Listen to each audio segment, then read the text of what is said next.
All right, as some background for section 9.1, we're going to be talking about the Pythagorean theorem. So in order to simplify our answers, we will need to be able to simplify square roots. Now, you would have learned this last year, so I'm going to do a quick review.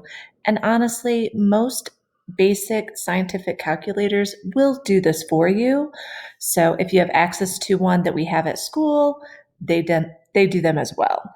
Graphing calculators do not do this process for you, so you would have to know how to do this.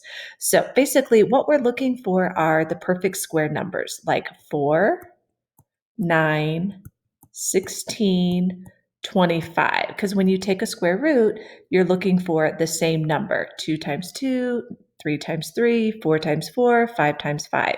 So, like when I take the square root of 9, I know that breaks down into 3 times 3. And since that is a pair, you only write it once and the square root goes away. So when I break down on my first example, I want to break down 8. So I know that that's 4 times 2.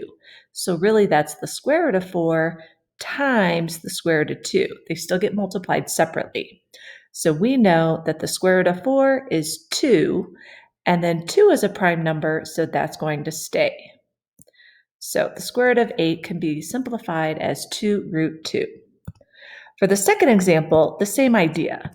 You can look for these perfect square numbers, or you can simply find factors of 50. So I'm going to act like I don't even know that 25 goes into 50, and I'm just going to say that that's 5 times 10. And that's really the square root of 5 times the square root of 10. Now, I don't have a pair yet, so I have to keep going. The square root of 5 does not break down any smaller, but the square root of 10 is 5 times 2. And so that's really the square root of 5 and the square root of 2. So now we look for pairs.